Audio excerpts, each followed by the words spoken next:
This broadcast is part of a fictional program. The station and events depicted are not real. This audio is created for narrative and entertainment purposes only. This is LWB 1713 AM last warning broadcast. If you can hear this transmission, conditions have already escalated beyond control. My name is Daniel Voss. I survey shorelines for a living, and right now I'm standing on a beach that is wrong. I want to be careful about that word. Wrong. In my line of work, you don't say wrong. You say outside expected parameters. You say, well, so anomalous reading pending verification. Because the ocean is the single most measured thing on this planet, and almost every time you think the water is doing something impossible, the truth is your instrument is dirty, or your benchmark has shifted, or you parked the rover over a buried pipe and the GPS is sulking. So I'm not going to say wrong yet. I want to tell you what I see and let you decide. It's the morning of the 14th. I'm at Halsey Point, a flat gray stretch of working coastline north of the harbor, the kind of place nobody photographs. My job today is simple. I walk the line, I plant the rod, I shoot the elevations, I check the tide gauge against the prediction the way I've done 4,000 times. The tide tables are not a guess. They're math. The moon and the sun and the shape of the basin, computed years in advance. Low tide at Halsey is printed for 6:14 this morning, and the tables are right far more reliably than the weather, far more reliably than me. It's 6:14 now. The water should be at its lowest. It isn't. It's high, not storm high, not dramatic, just full. The way the bay looks in the early afternoon.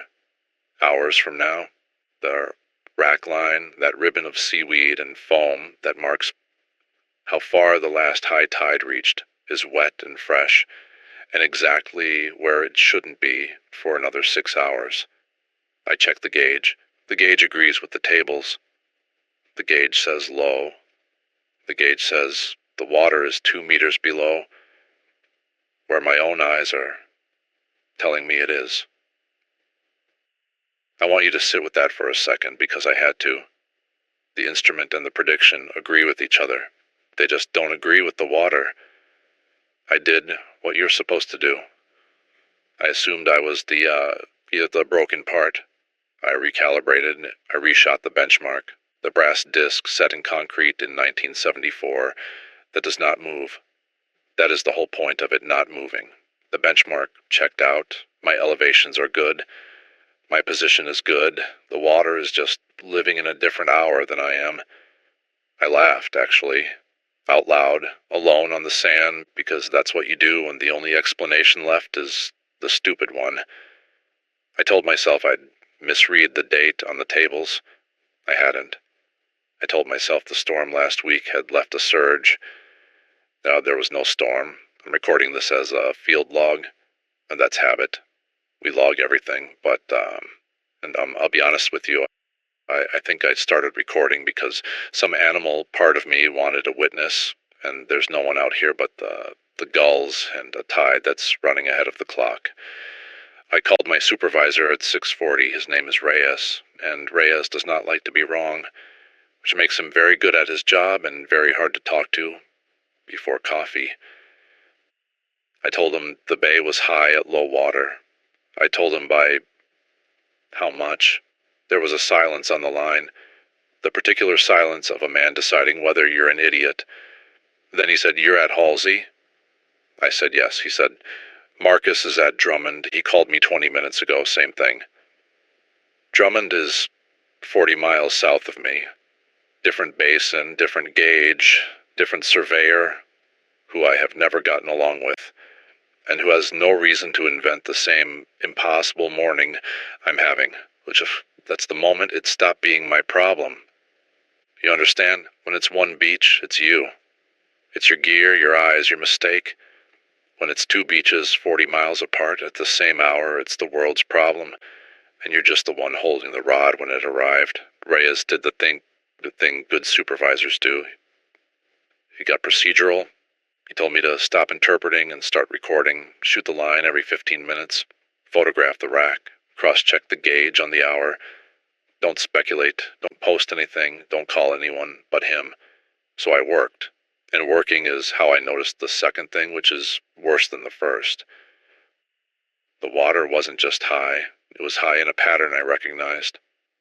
I've stared at tide curves my whole adult life. They have a shape, a smooth rise and fall like breathing. And the curve the bay was tracing, this morning I plotted it on the truck hood. Points in grease pencil. Wasn't this morning's curve at all. It was next Thursday's. I had the week's tables in the truck. I always do.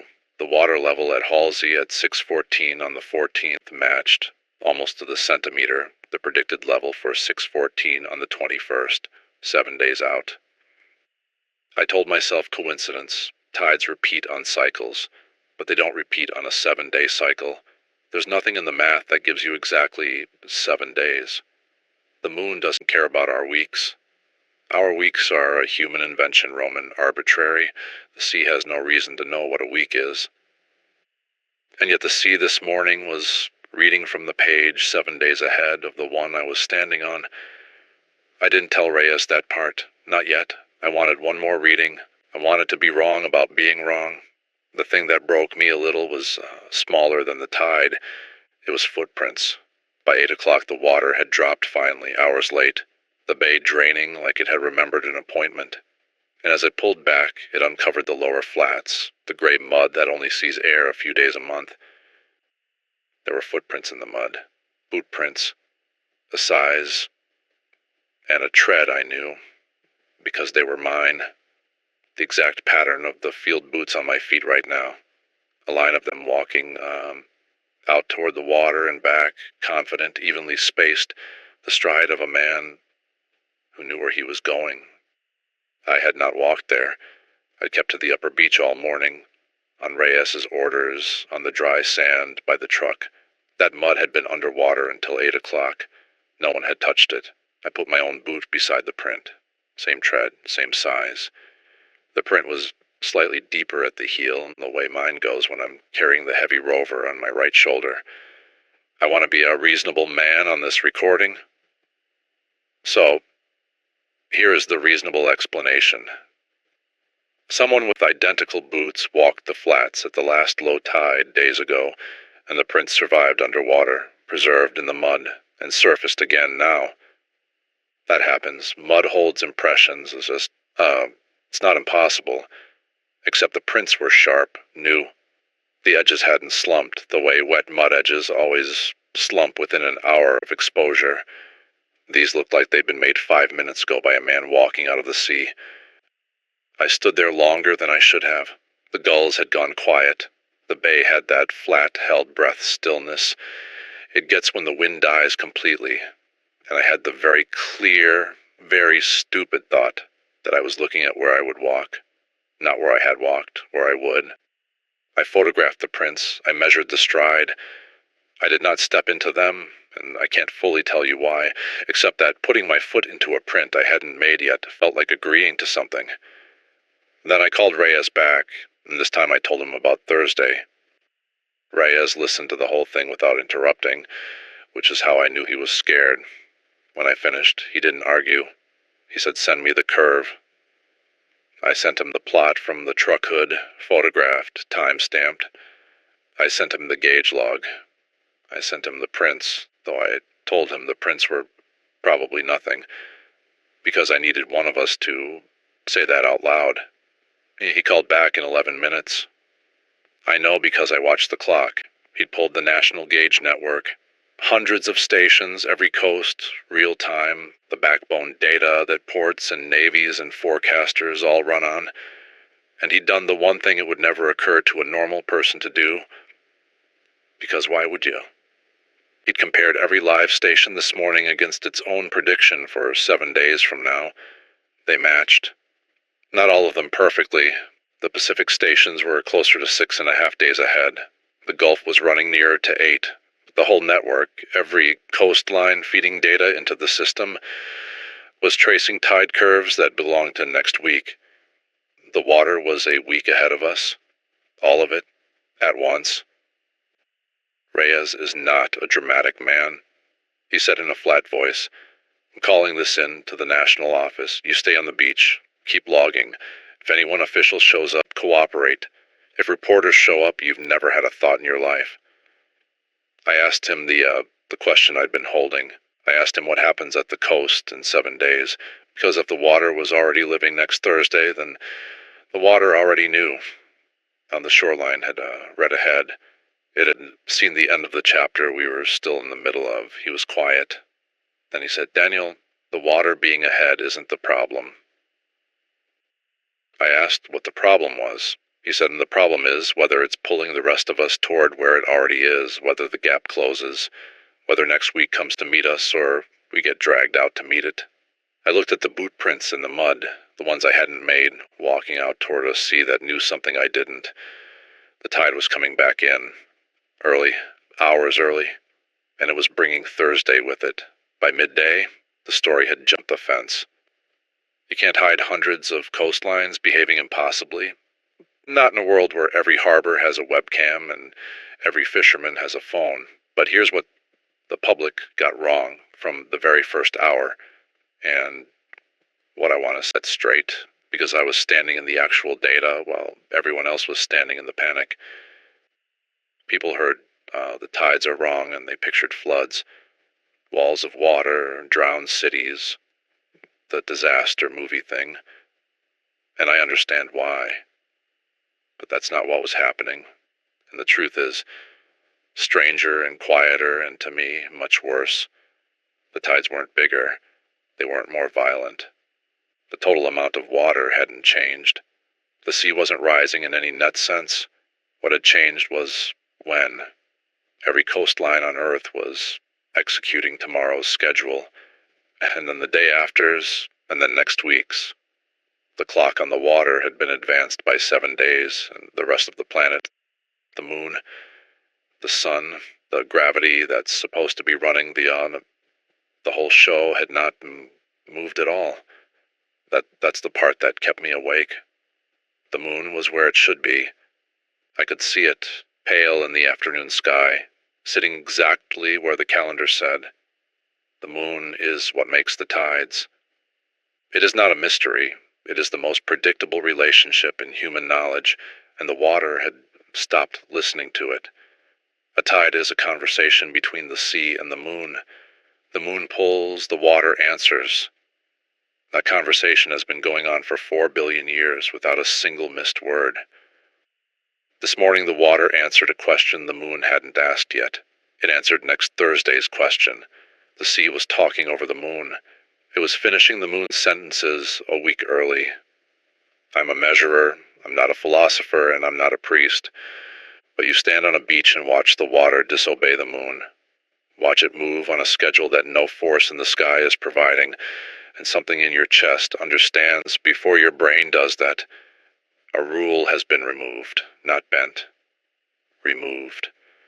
The hand on the clock is turning, and there's nothing connected to it.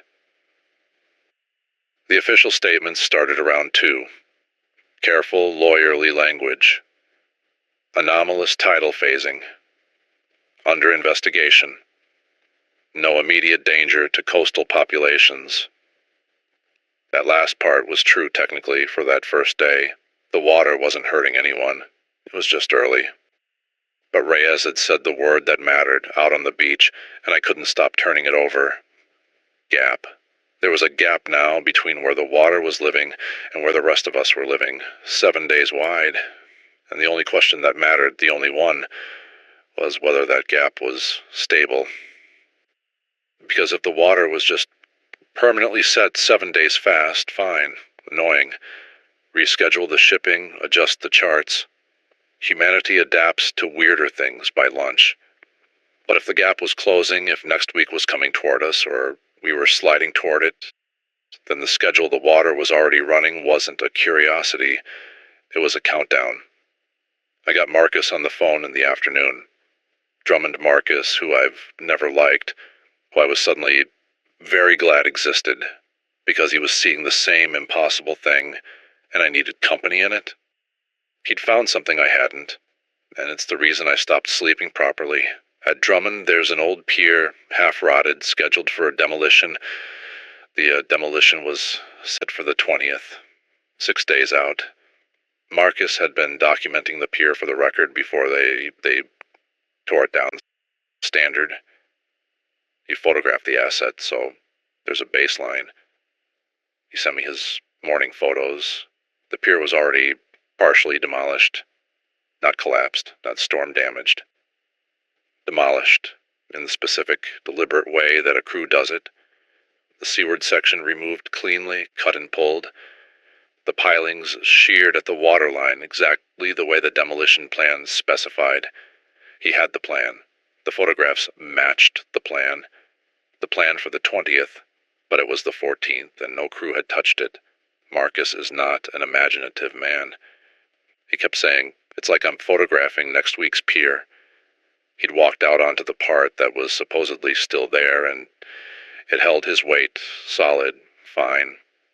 He walked toward the demolished section, and this is the part where his voice changed. He said the cut edge was sharp and new, fresh metal, sawdust on the planking, like the crew had just left. The coast wasn't just running ahead on the tides. It was running ahead on everything that happened to it.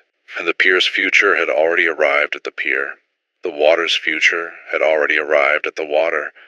The shoreline, the whole shoreline, the entire boundary between land and sea was living 7 days downstream of the rest of reality. I asked Marcus the question that had been forming all day. I asked him, if the coast is a week ahead, can we read it? Can we walk down to the edge and see what's coming for us? There was a long pause. Then he said something I've thought about every hour since. He said, "Daniel, I already did, and I'm not going to tell you what I saw on the pier." I pushed. Of course I pushed. He wouldn't. He just said, "Don't read the coast for things you care about. Read it for the tide. Read it for the water. Don't read it for people." Then he hung up, and he didn't answer when I called back. And the next morning I learned that Marcus had driven inland before dawn, as far from any shoreline as he could get, and called in sick from a motel parking lot 200 miles from the sea. I've thought a lot about what he must have seen on that pier. A week ahead, something about a person he cared about, something the future shore was already showing, the way my flats had shown me boot prints I hadn't made. I didn't go inland. I wish I could tell you it was courage and it was the job. And if I'm honest, it was the same pull I'd felt looking at those prints. The shore had something to show me, and I wanted to see it. Here's what I figured out about reading the coast, and I'm telling you because it's the closest thing to a rule I found, and rules are the only handholds you get in something like this. The rack line is the key, and that ribbon of debris the high tide leaves behind seaweed, foam, whatever the sea was carrying. Normally it just tells you how far the last tide reached, but now, with the coast living a week ahead, the rack line was depositing next week's debris. I started walking the rack line like a man reading a newspaper from the future, because that's exactly what it was. Day 1, the 14th, the rack at Halsey held things that hadn't washed up yet in our timeline. A child's shoe, blue, size small, the laces still tied. A section of orange safety fencing, the kind they string around a hazard. Laminated sheet. Water ruined that I couldn't read, but that had the layout of an official notice. Things from the 21st, carried back to the 14th by a sea that had already lived that day. I bagged them, I logged them, and I made myself a rule. Marcus's rule, sharpened. Read the rack for warnings, not for grief. The safety fencing meant something would be cordoned off. The official notice meant an authority would post something. Those were useful. Those were data. The child's shoe I logged and did not think about, because thinking about it was the door. Marcus had told me not to open. The hard part, the part that started to come apart in my hands, was that the coast wasn't a clean week ahead everywhere along its length. It frayed.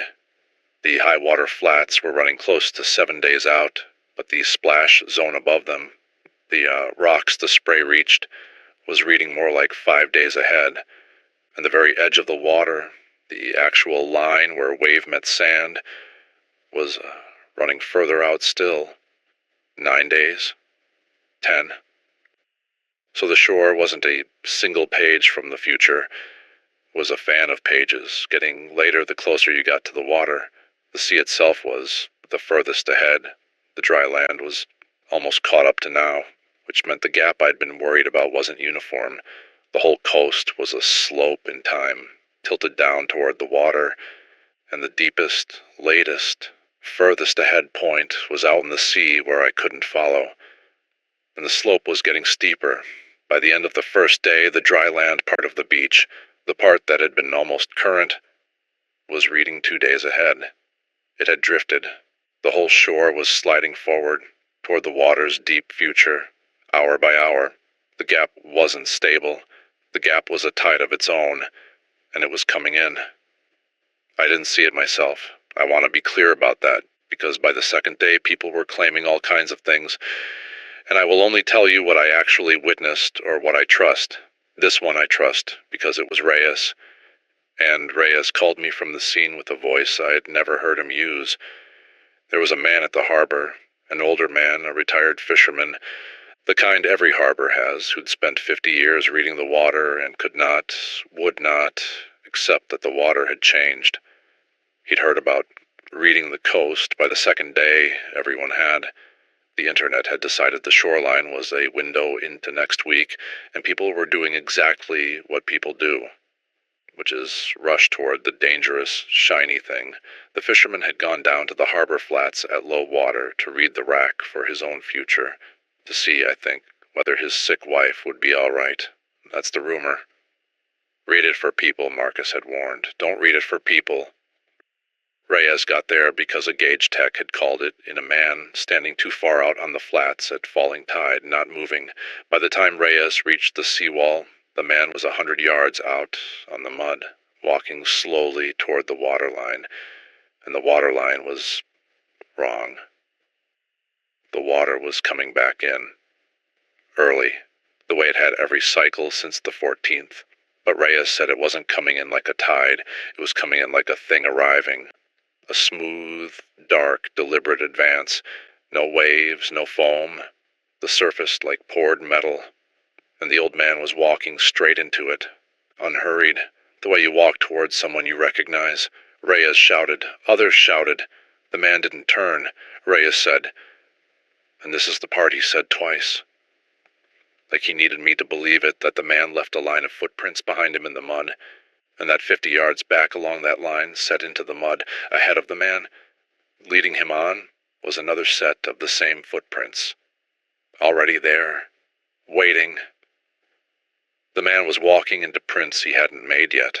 The future shore had laid down his path, and he was just filling it in. The water reached him. It didn't crash over him. Reyes said it rose around him. Calm, to the knee, the waist, the chest. And the man kept walking, and then there was just water where the man had been, and the tide came in the rest of the way at its early, impossible hour, and the flats were gone. Reyes stopped talking. I could hear the harbor behind him, the gulls, the slap of water on stone. Then he said, Daniel, get off the beach. I mean it. Whatever you think you need to measure, get off the beach. I told him I would. I didn't. I need to explain why I stayed, because if I don't, the rest of this won't make sense, and because I've had a lot of time on this beach to be honest with myself, and honesty is most of what I have left. It wasn't bravery, strip that idea out now, and it wasn't duty, though that's the answer I'd give the official inquiry, if there's ever an official anything again. I stayed because I'm a man who has spent his whole life measuring the edge of things and never once stepping over it. I measure the boundary between land and sea for a living, the exact line. I've stood on 10,000 shores and described, to the centimeter, where one world stops and the next begins. and I have never, not once, let the next one touch me. I'm careful. I'm precise. I keep to the dry sand. I plant the rod, and I read the number, and I go home. My wife used to say I lived my whole life on the dry sand. She didn't mean the beach. She left 3 years ago for a man who, in her words, actually gets in the water. I think about that more than I should. I think about it because here finally was a shore that showed you the future, that offered you a look across the line I'd spent my whole life refusing to cross. And every reasonable part of me said, walk inland like Marcus, drive until you can't smell salt. And some other part of me, the part she'd married and the part she'd left, wanted to read the coast for her, wanted to walk the rack line and find out if she was all right. A week from now, in the world the water had already lived. That's the door Marcus told me not to open. Read it for the tide. Don't read it for people. I told myself I wouldn't. I told myself I was staying to do the work, to map the time slope, to log the gap, to give whatever institution survived this a record of how it had unfolded. And that was even partly true. I did map it. I have pages of it. The gap closing hour by hour, the dry land sliding forward into the water's deep future. But I'd be lying to you here, at the edge of all this, if I said I didn't walk the rack line that second evening, looking for her name, looking for anything of hers, reading the future shore for the one person I'd spent 3 years not calling. I didn't find her. The rack doesn't work like that. It doesn't hand you the people you want. It hands you what's coming, indifferent, and lets you recognize what you recognize. What I found instead was worse, and I'll get to it. The point is this: the shore was a slope in time, tilting down toward a deep future out in the water, and I, of all the people who could have been standing on it, was the man who'd spent his entire life refusing to walk down any slope toward any water.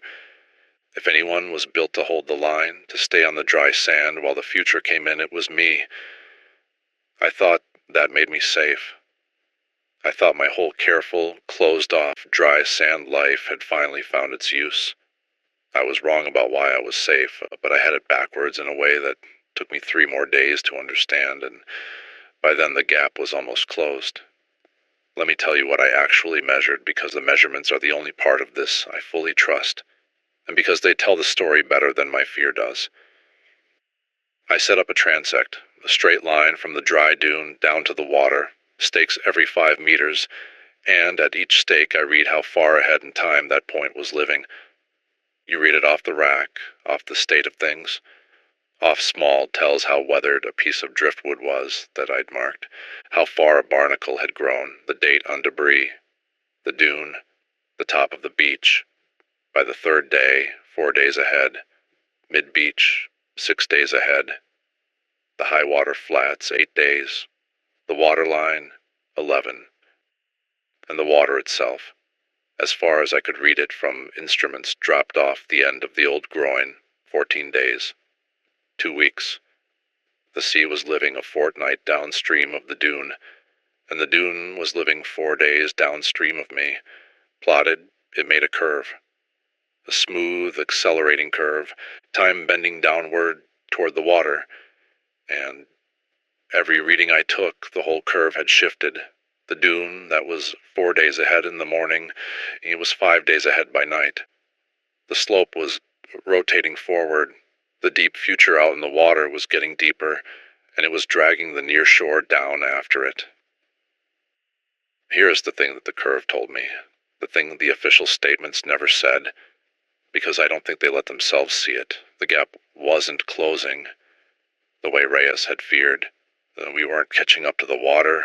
The water was getting further ahead, but the land was being pulled along behind it, sliding forward in time, the dune chasing the flats, chasing the waterline, chasing the sea, the whole coast being reeled downstream, like a chain being dragged over an edge.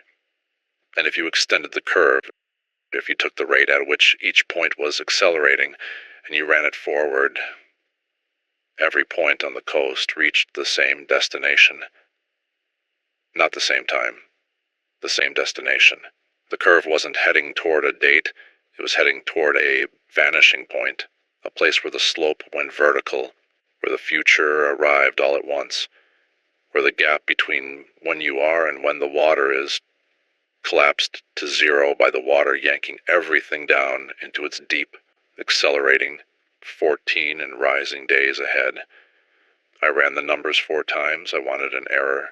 The honest answer, from my own transect, my own stakes, my own careful dry sand measurements, was that the coast would reach the vanishing point in a little under 4 days.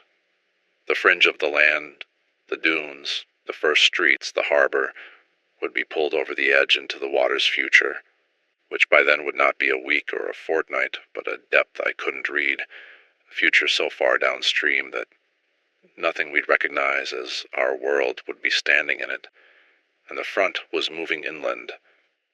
The time slope wasn't staying at the beach. The dune that had been the top of the curve was now mid-curve, because a new top had appeared behind it, in the parking lot, in the road. The coast was getting wider. The shore was eating the land. It's not with water, but with when. I called Reyes to tell him the coast had 4 days. Reyes didn't answer. I told you the rack handed me something worse than my wife's name. Here it is. On the 3rd evening, walking the high water line at falling tide, reading the future debris, I found the laminated official notice I'd glimpsed on day 1, the one too water ruined to read. There was a fresh copy, cleaner, carried back from a day not as far ahead, so it had survived better. I could read it. It was an evacuation order, government letterhead, the real seal, the formal language. It ordered the mandatory evacuation of the entire coastal zone, a list of counties, a hard perimeter set 50 miles inland, from any shoreline effective on a date stamped at the top. The date was 3 days out. So here was the future shore handing me in advance the official order that the authorities would issue in 3 days, which meant that in 3 days the people in charge, the ones still putting out careful statements about anomalous tidal phasing, would understand enough to abandon the coast entirely. 50 miles. They'd already figured out in the future what my transect was telling me now. The shore wasn't a flood, it was a front, and it was moving inland, and the only response was to get everyone behind it. That was the useful reading. Read the rack for warnings, the warning was. In 3 days they evacuate 50 miles, believe it now. Leave now. But there was a second sheet stuck to the back of the first, and I peeled it off. And this is the part I almost didn't log. It was a list. A casualty list. Or not even, it was a register of the missing. Persons unaccounted for, coastal zone. Names, dozens of names, hundreds. The print small, carried back from a day far enough ahead that the count was already long. I told myself not to read the names. Marcus's rule, read it for the tide, not for people. I told myself. I read the names. Mine was on it. Daniel Voss. Of course it was. I'd half known it would be, the way I'd known the boot prints were mine, but it wasn't seeing my own name that did it. It was the name 3 lines below mine, because the list was alphabetical and I knew the names around me. The name 3 lines below mine was Reyes, and the name 2 lines above was Marcus, who'd driven 200 miles inland, who'd done everything right, who was sitting in a motel far from the sea. Marcus was on the list of the missing, which meant inland wasn't far enough, which meant the 50-mile evacuation perimeter on the sheet in my other hand was a guess that would also fail, because the future shore that printed both sheets already knew the missing would include a man 200 miles from the water. The front wasn't going to stop at the coast. I stood there with both sheets in the falling light, the tide coming in early and smooth and metal dark behind me, and for the first time since the 14th I was genuinely, completely afraid. I called Marcus from the beach. He answered on the first ring, which told me he hadn't been sleeping either. I didn't tell him about the list. I want that on the record. I had a man's name in my hand on a register of the missing, carried back from the future. And I did not tell him, because what do you say? There's a sheet from next week and you're dead on it. You don't say that. There's no version of that sentence that helps.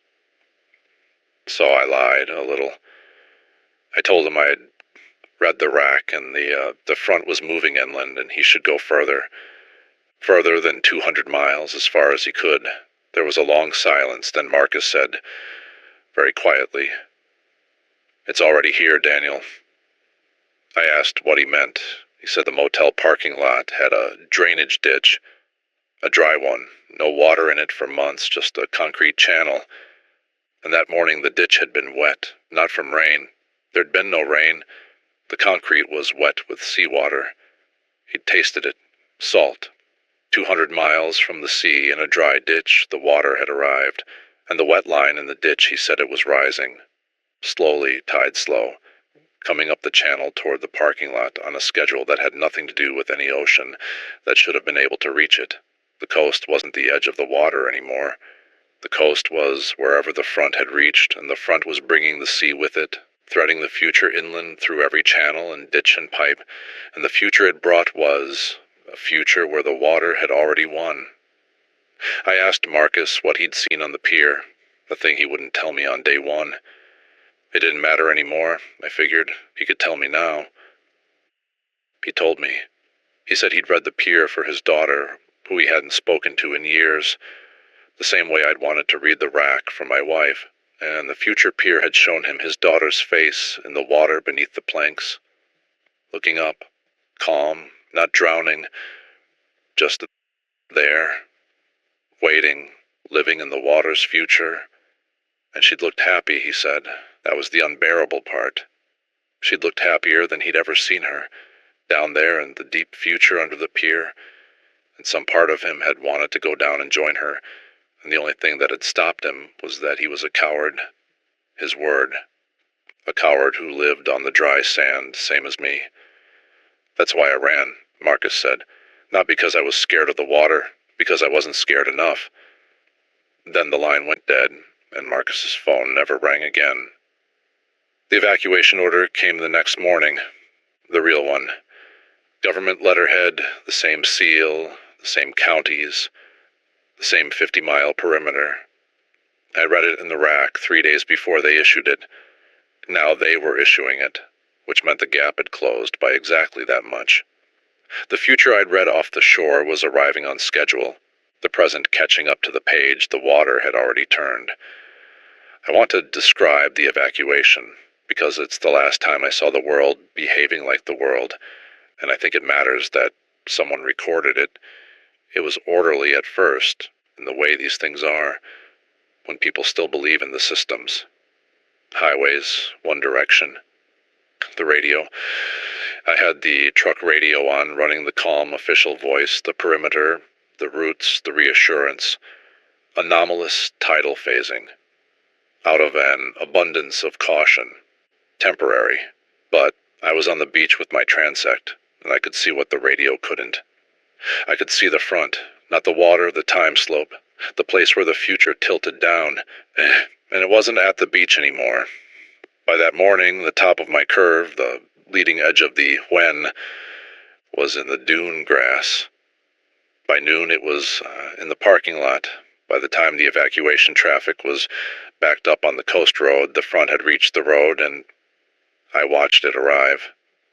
Here is what it looks like when the future front passes over a place. It's subtle. That's the horror of it. There's no wave, no wall of water. There's a line you can see it if you know to look. A faint shimmer like heat haze, like the air over hot asphalt. And as it passes over a stretch of ground, that ground starts living a few days ahead. The cars caught in it didn't crash. They just got ahead. I watched a line of evacuation traffic, bumper to bumper, and as the shimmer crossed it, the cars on the far side were suddenly abandoned. Doors open, engines off, as if the people in them had, days from now, gotten out and walked away, and that days from now had arrived for the cars before it arrived for me. I called out to the nearest one. There was no one. The driver's seat held a coffee cup, still warm. Warm in my now, but The car was living in a when where the driver was already gone. Walked off down the slope, I think, toward the water, the way the old fisherman had, the way Marcus's daughter had under the pier, because that's where the slope leads. The future the shore is bringing is a future where everyone has already gone down to the water. The front doesn't drown you. It moves the ground you're standing on into a day when you've already walked away. I understood finally, standing on that road, why the dry sand thing wasn't going to save me, why I'd had it backwards. I thought I was safe because I was closed off. Careful. The man who never crosses the line. I thought my whole shutdown life was finally armor. But the front doesn't take the open or spare the closed.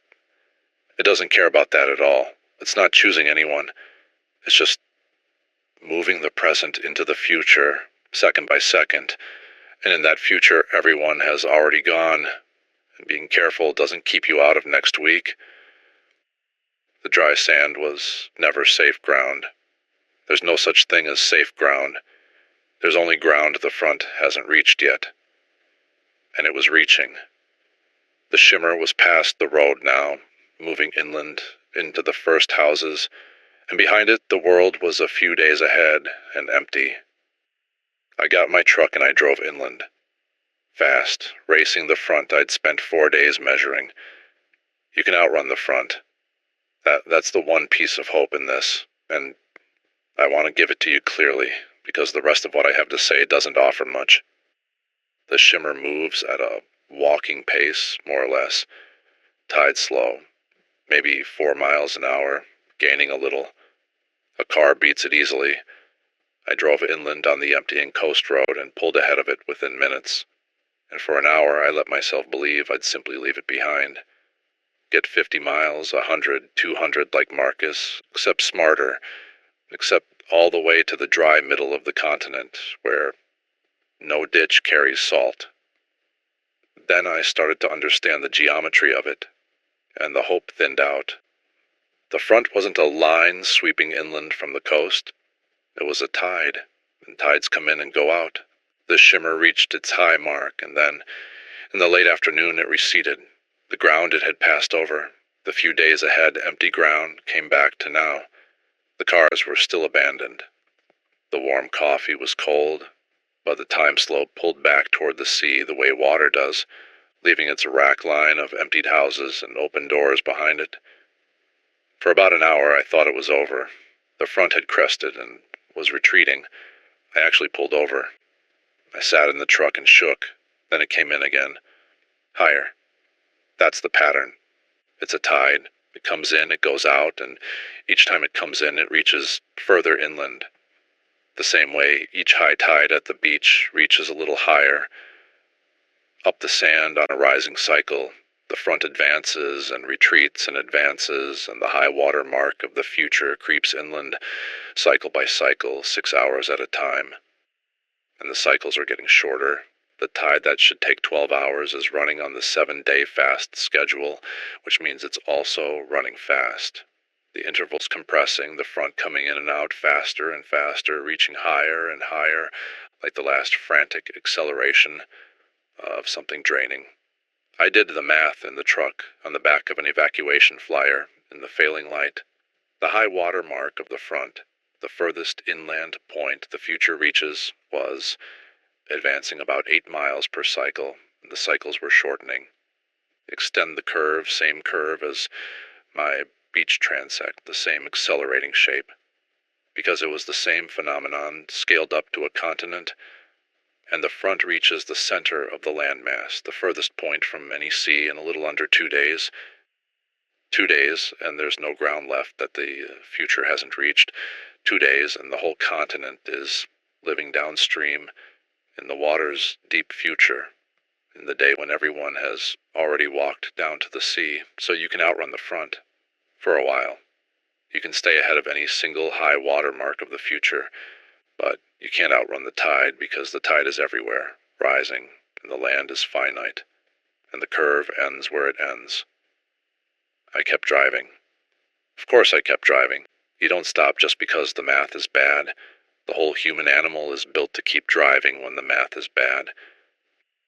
But I'd stopped driving away from the coast. Somewhere in that last hour, without deciding to, I turned the truck around. I turned around because of the list, the register of the missing, carried back in the rack. My name on it, Reyes 3 lines down, Marcus 2 lines up. A future already written in which all of us were gone, no matter how far we drove. If the future was already written, if the shore had already lived the day I went missing, already printed my name, then running was just the slow way of arriving at a destination the water had picked for me before I started. I could spend 2 days racing a tide I couldn't beat, and end up missing anyway, on a list I'd already read.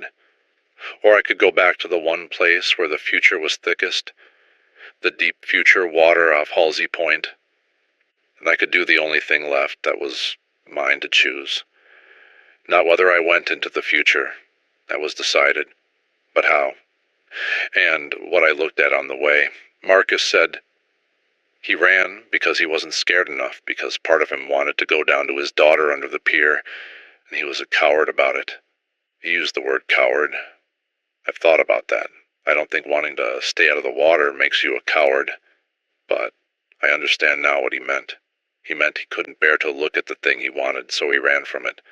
And he ended up on the list anyway, somewhere on a wet road 200 miles inland, taken by a tide he'd refused to face. I didn't want to be that. If I was going on the list, and I was, I'd read it. I wanted to face the water.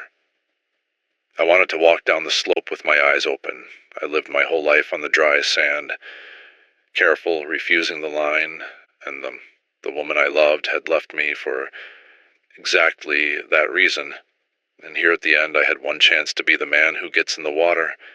That's not a death wish. I want to be careful, because some of you listening might be in a dark place, and I'm not telling you that the water is the answer. It isn't.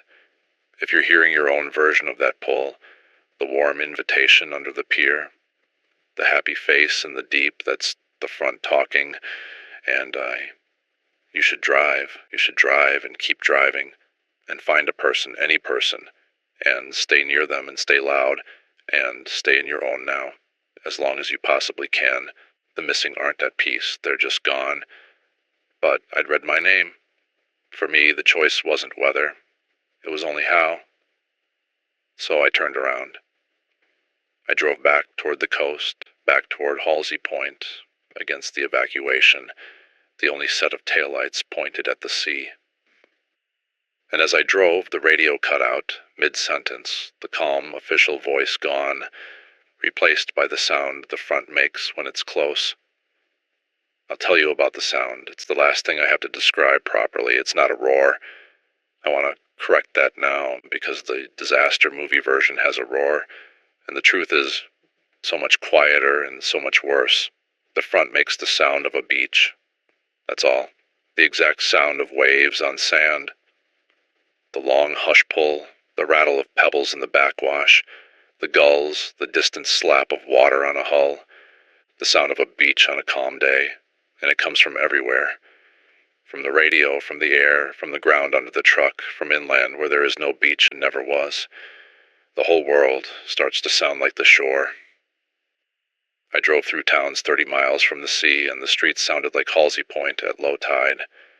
The sound was coming up out of the storm drains, out of the dry ditches, the way the salt water had come up in Marcus's parking lot. The land was becoming coast, not flooding becoming. The front doesn't bring water so much as it brings shore. The whole sensory fact of the edge of the sea, the sound and the smell, and the long flat light, settling over the land like the tide settling over the flats.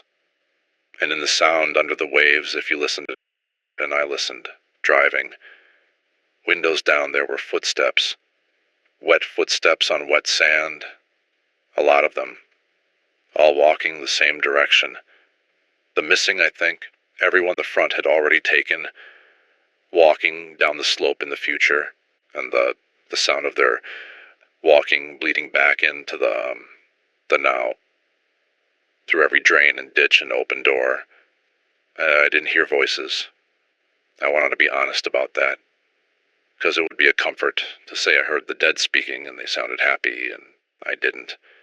There were no voices, just the footsteps and the waves and the gulls, the indifferent sound of a shore that doesn't care who walks on it, that has been making that exact sound for 4 billion years and will make it for 4 billion more, over the place where a city used to be.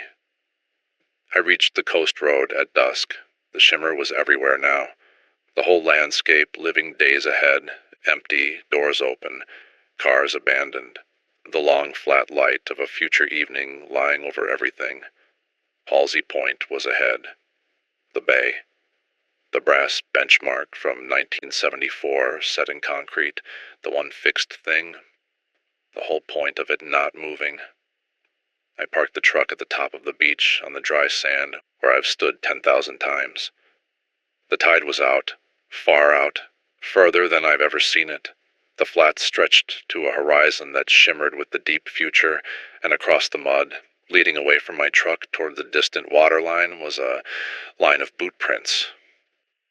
My boot prints. The ones I hadn't made yet, waiting. I'm recording this from the beach, the flats. I walked out onto the mud, and I'm sitting at the edge of where the wet starts, and I'm telling you the rest while I still can, because somebody should have the record, and because talking is the last thing keeping me in my own now. I did one last transect. Habit, the man I am, all the way to the end. Planting the rod, reading the number. The slope here is gone. Not gradual anymore. I'm sitting at a hard line in the mud, and behind me toward the truck, the ground is living maybe a day ahead. In front of me toward the water, the ground is living so far ahead, I can't read it. The instruments just give me errors. The future in front of me is too deep to measure. The slope has gone vertical. This is the vanishing point. This is the place my beach transect predicted 4 days ago. The edge where the gap collapses to zero. The boot prints lead from right where I'm sitting, out across the flats, toward the waterline, evenly spaced. The confident stride of a man who knows where he's going, deeper at the right heel where I carry the rover. I haven't stepped in them. Not yet. I want to tell you what's out at the waterline because I can see it now, in the deep future light. And it's not what I expected, and it's not what Marcus saw. And I think the front shows everyone something different, something shaped the exact size of the hole in them. I don't see my wife. I looked. I read the whole shore for her one last time, and she isn't here, and I think that's the front being honest with me for once, because she left, she got out, she's living her own now, somewhere far from any coast, and good, I hope the front never reaches her. What I see out at the waterline is the beach, just the beach, empty, the dry sand and the wet sand and the brass benchmark and the long line of the shore, going on forever in both directions, calm, a low tide, and the flat gold light. And I understand that the thing I've wanted my whole life, the thing I've measured 10,000 times, and never once let touch me, is to belong to the edge, to stop standing on it and finally be part of it, to not be the man on the dry sand anymore. The water knew that. The water read me a week ago. It's been waiting. So here's my choice, and I've thought about it as carefully as I've ever thought about anything. And I want to lay it out clean, because you might face your own version, and I don't want my fear or my want making the decision sound prettier than it is. The future is written. I read my name. That part I believe I've watched too many rackline warnings come true to pretend the list was wrong. I'm going to go missing. That's decided, and it was decided before I turned the truck around. But I've been wrong about one thing the whole way through, and I want to correct it now, on the record, because it's the only thing I've learned that might be worth something to you. The front doesn't take the open or spare, the closed. I had that backwards, and then I had it backwards again. Doesn't choose at all, but how you go, whether you walk down the slope, filling in prints you didn't make, eyes shut, pulled by a happy face in the deep, or whether you sit at the line with your eyes open and refuse to step into the waiting prints. That part is yours. That's the only part that was ever yours. The old fisherman walked into the prints. Marcus's daughter waited in them. Marcus ran from his, and the tide took him anyway. On a wet road, his name on the list. The prints get filled either way. The list gets its names either way. But I'm not going to step into prints I didn't make. I've spent my whole careful life refusing to cross lines, and it cost me a marriage and 100 small joys, and I've regretted it, I have.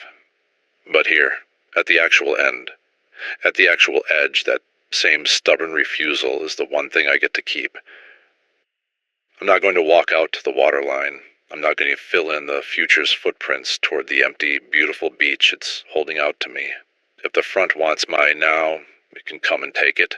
It can rise around me the way it rose around the fisherman. I'll go on the list, but I'll go sitting still in my own present, for as long as my own present lasts. Looking at the water with my eyes open, and my boots beside the prints instead of in them. That's not victory. There's no victory here. It's just the one no I have left. The tide's turning. I can hear it, the long hush changing direction. The backwash slowing, the held breath before the water starts back toward the land. Early, fast, on the 7-day schedule that isn't 7 days anymore. That's collapsed down to almost nothing now. The future arriving all at once. The water line is moving toward me. Smooth, dark, no waves.